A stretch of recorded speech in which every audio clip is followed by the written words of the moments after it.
Welcome with me, Scott Roberts. Thank you, Toastmasters and guests. Garrison Keillor, A Life of Loss and Gratitude. What was his early life like?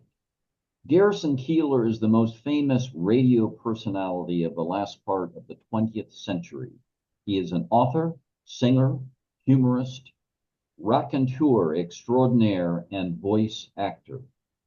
Born in 1942, he was the third child of six, three brothers and two sisters.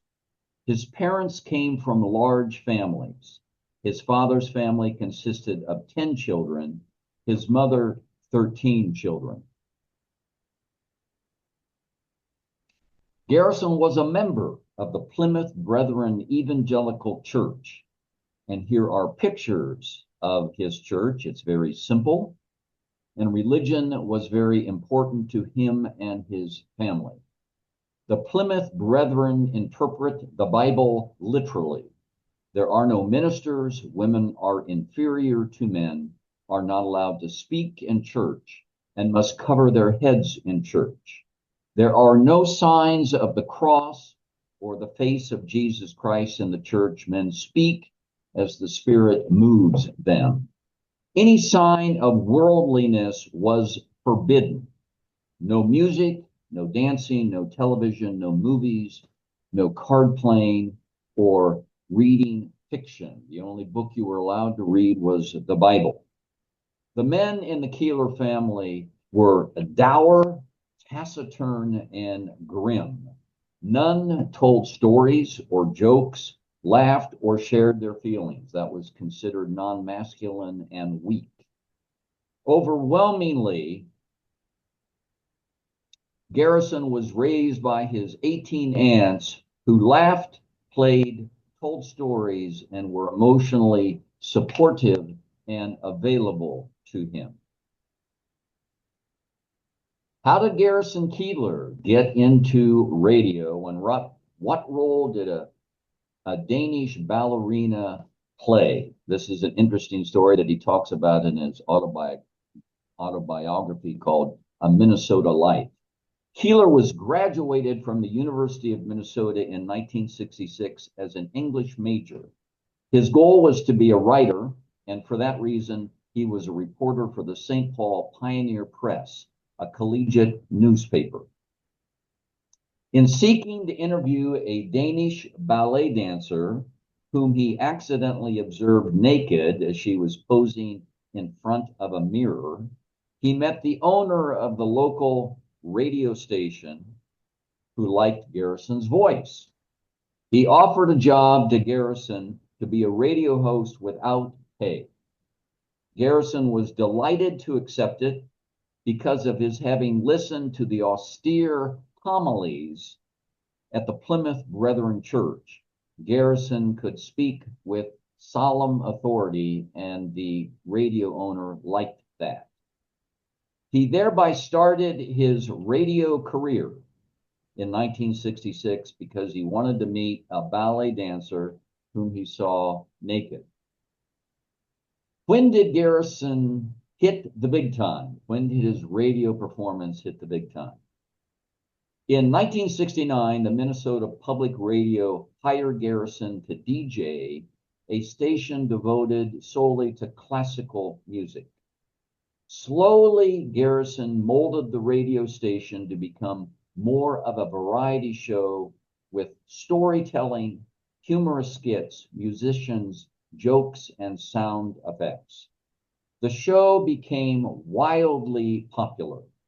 By 1974, Garrison had created his radio show called Prairie Home Companion. In 1980, the program director of Minnesota Public Radio was able to link his local radio station to 13 satellite links. And this was the watershed of Garrison's radio career. Suddenly, Prairie Home Companion could be heard anywhere in the United States or in the world. Garrison, to his bewilderment, became an international star along with his modest crew of 8 or 9 employees. So what is the Prairie Home Companion? PHC, the acronym for it, is the name of Garrison's radio program wherein he tells stories about a fictitious small town in Minnesota called Lake Wobegon. However, Garrison told stories about Lake Wobegon as if they were all true. He even identified imaginary sponsors for the program, Powder Milk Biscuits. Toward this end, Garrison was uniquely gifted and did something that no one else could do. He spoke off the cuff and told his stories, usually humorous, with the utmost sincerity. As an entertaining speaker, he was simply without peer. He is self-effacing, is believable, easy to listen to, and his concluding lines at the end of every PHC broadcast were always the same.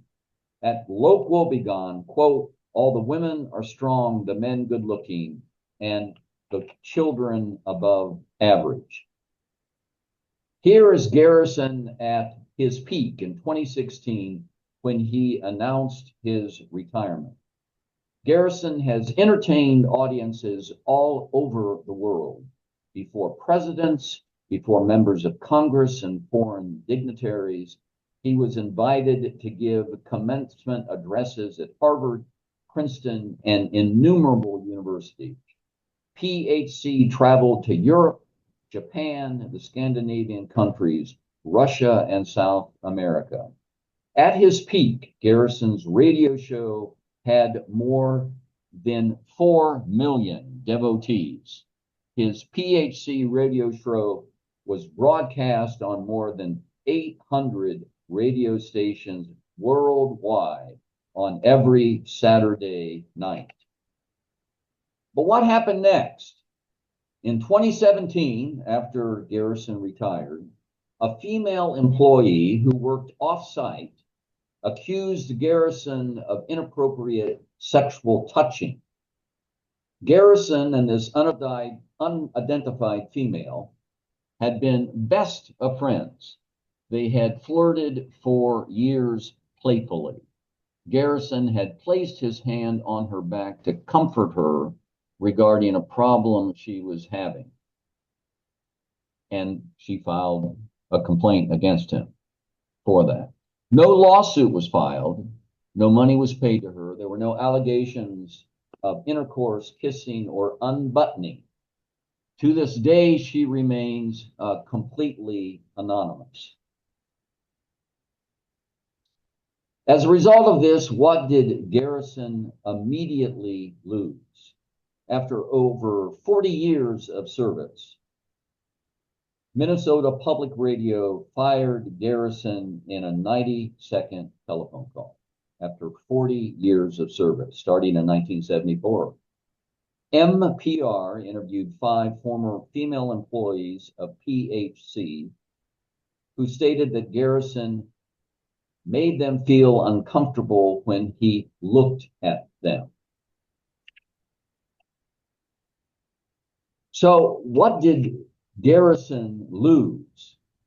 Following the sexual harassment allegation, Viking Penguin canceled his contract for numerous books. Washington Post canceled his weekly column. All upcoming tours and speaking engagements were canceled.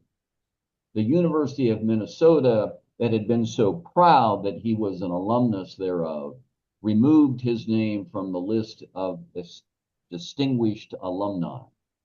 He was subjected to so much hostility in Minnesota, his home state. He and his wife were forced to move to New York City, where they opened a bookstore. What was Garrison's reaction to these devastating losses? And in one word, it was gratitude.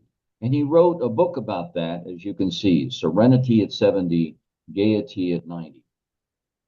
Garrison is absolutely gracious to his accuser. He never mentions her name, but released to the local newspaper after her accusation hundreds of emails where both parties engaged in fantasy and playful flirting. He does not consider himself a victim to the Me Too movement, but realizes that he obviously crossed the line with his female colleague and is deeply apologetic for that. His casual touching of this female colleague, although committed by thousands of employers in other contexts, became inappropriate because the culture changed with the Me Too movement. Garrison wishes his accuser the best. Oddly, his accuser asked to work for him after he retired. Can you imagine that? In his book, Serenity at 70, Gaiety at 80, Garrison is presently 82 years old. Garrison celebrates with profuse gratitude all of the good fortune he has enjoyed in life. He is deeply grateful that people still come out in droves to hear him talk about Lake Wobegon. Garrison is a paradigm of gratitude and being at peace with himself. In summary, Garrison doesn't grieve for what he has lost. He celebrates with enormous gratitude what he has: his wife, his friends, his health, and most importantly, his ability to work still, talking about Lake Wobegon. Thank you, Toastmasters and guests.